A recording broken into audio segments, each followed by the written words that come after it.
দুচোখ যতদূর যায় শুধু পানি আর পানি। তুমুল স্রোত যেন কিছুতেই থামার নয়। পাকিস্তানের পূর্বাঞ্চল জুড়ে এমন ভয়াবহ বন্যার পানিতে ভেসে গেছে কয়েকটি প্রদেশ। তীব্র স্রোতে ইটের দেয়াল ভেঙে পড়েছে, তলিয়ে গেছে ফসলের জমি, ভেসে গেছে শহরের অবকাঠামো। ঘরছাড়া হয়েছে লাখ লাখ মানুষ। সব মিলিয়ে প্রায় 15 লাখ মানুষ কঠিন এক সময় পার করছে। এই ভয়াবহ বন্যার জন্য ভারতকে দায়ী করেছে পাকিস্তান। ইসলামাবাদের অভিযোগ, ভারতে অতিবৃষ্টির পর রাভি নদীর ওপর নির্মিত থেইনবাদের সব কপাট খুলে দেয়ায় পরিস্থিতি নিয়ন্ত্রণের বাইরে চলে যায়। এতে চেনাব এবং শতদ্রুর পানি বিপদসীমার ওপর দিয়ে প্রভাবিত হতে শুরু করে। মুহূর্তেই পাঞ্জাব প্রদেশের শত শত গ্রামে হু হু করে ঢুকে পড়ে পানি। তবে পাকিস্তানের অভিযোগ অস্বীকার করেছে ভারত। একদিকে টানা ভারী বর্ষণের পর একসঙ্গে চেনাব, রাভি এবং শতদ্রু নদীর পানি উপচে পড়ে।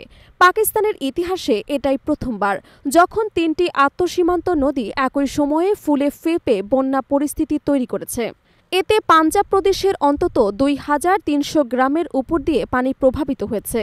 পাঞ্জাব দুর্যোগ ব্যবস্থাপনা কর্তৃপক্ষ জানিয়েছে, এ পর্যন্ত 4,81,000 মানুষকে নিরাপদ আশ্রয়ে সরিয়ে নেওয়া হয়েছে। প্রাণ বাঁচাতে 4 লাখেরও বেশি গবাদি পশুকে উদ্ধার করা হয়েছে। সব মিলিয়ে ক্ষতিগ্রস্ত মানুষের সংখ্যা দাঁড়িয়েছে 15 লাখেরও বেশি। পাঞ্জাবের রাজধানী লাহোরেও পরিস্থিতি ভয়াবহ। শহরের উপকণ্ঠ শাহদারাই অঞ্চলে বহু পরিবার ঘরবাড়ি ছেড়ে স্কুল এবং অস্থায়ী আশ্রয়কেন্দ্রে ঠাঁই নিয়েছে। নতুন আবাসিক এলাকার অনেকটাই পানিতে তলিয়ে গেছে। কৃষকরা জানিয়েছেন, বন্যায় তাদের জমির ফসল এবং ঘরবাড়ি ধ্বংস হয়ে গেছে। গবাদি পশু পালনের চেষ্টা করলেও সরকারি সহায়তা পাননি। এমনকি সময়মতো বন্যা পরিস্থিতি সম্পর্কে কোনো তথ্য না দেওয়ায় সরকারের ওপর ব্যাপক ক্ষোভ তৈরি হয়েছে। পাকিস্তানের জাতীয় দুর্যোগ ব্যবস্থাপনা সংস্থার তথ্যানুসারে জুনের শেষে শুরু হওয়া মৌসুমি বন্যায় এখন পর্যন্ত 835 জনের প্রাণহানি ঘটেছে। এর মধ্যে শুধু পাঞ্জাবেই মারা গেছেন 195 জন। প্রাণহানির পাশাপাশি হাজার হাজার ঘরবাড়ি, সেতু, সড়ক এবং বিপুল সংখ্যক গবাদি পশু বন্যার পানিতে ভেসে গেছে।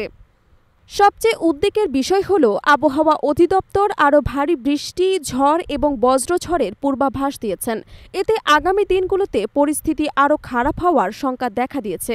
বিশেষজ্ঞরা আশঙ্কা করছেন, ত্রাণ এবং উদ্ধার কার্যক্রম দ্রুত না হলে এই বন্যা পাকিস্তানের জন্য দীর্ঘমেয়াদী মানবিক সংকট তৈরি করতে পারে।